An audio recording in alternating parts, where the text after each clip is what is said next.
10 జన్పథ్ గోడలు మొదటిసారి సోనియా గాంధీ రోధించడం విన్నాయి. అప్పుడప్పుడే బయట ఉన్న గెస్ట్ రూమ్ లోకి చేరుకుంటున్న కాంగ్రెస్ నేతలందరికీ ఆ ఏడుపులు స్పష్టంగా వినిపించాయి.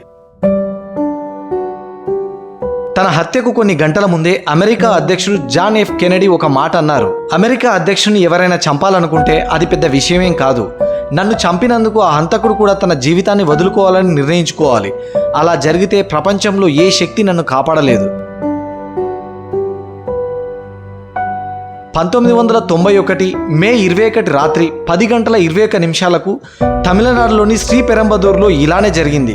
నల్లగా బొద్దుగా 30 ఏళ్లున్న ఒక యువతి ఒక గంధపు మాల వేసుకొని భారత మాజీ ప్రధానమంత్రి రాజీవ్ గాంధీ వైపు కదిలింది. ఆమె ఆయన పాదాలను తాకేందుకు వంగగానే చెవులు పగిలిపోయేలా ఒక పేలుడు సంభవించింది. ఆ సమయంలో వేదికపై రాజీవ్ గాంధీని గౌరవిస్తూ ఒక పాట ఆలపిస్తున్నారు. రాజీవ్ జీవితమే మా జీవితం, ఇందిరాగాంధీ కుమారుడికి సమర్పించని ఈ జీవితం జీవితమే కాదు.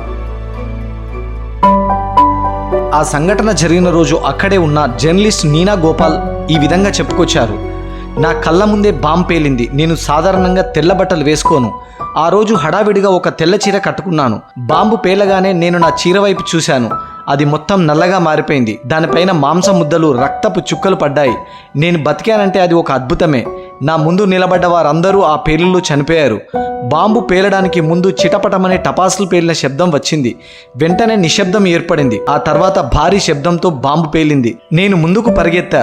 అక్కడ ఉన్నవారి బట్టలకు మంటలు అంటుకున్నాయి. అందరూ అరుస్తున్నారు. భయంతో చుట్టూ పరుగులు తీస్తున్నారు. రాజీవ్ గాంధీ ప్రాణాలతో ఉన్నారో లేదో మాకు తెలియలేదన్నారు. శ్రీపెరంబదూర్లో ఆ భయంకర పేలుడు సమయంలో తమిళనాడు కాంగ్రెస్ నేతలు మూపనార్, జయంతి నటరాజన్, రామ్మూర్తి అక్కడ ఉన్నారు. పొగలు అలుముకోవడంతో రాజీవ్ గాంధీ కోసం వెతకడం ప్రారంభించారు. ఆయన శరీరంలో ఒక భాగం, సగం తల కనిపించింది. ఆయన కపాలం ఛిద్రమైంది. జీకే మూపనార్ ఒక బుక్లో ఇలా రాశారు: పేలుడు జరగగానే నేను పరుగులు తీశాను. నా ముందు శవాల భాగాలు పడి ఉన్నాయి. రాజీవ్ గాంధీ సెక్యూరిటీ అధికారి ప్రదీప్ గుప్తా అప్పటికి బతికే ఉన్నారు. ఆయన నా వైపు చూశారు. ఏదో చెప్పాలనుకున్నారు. నా కళ్ళ ముందే ప్రాణాలు వదిలారు. ఆయన రాజీవ్ గాంధీని ఎవరికో అప్పగించాలని అనుకున్నట్లు అనిపించింది. నేను ఆయన తల ఎత్తాలనుకున్నా.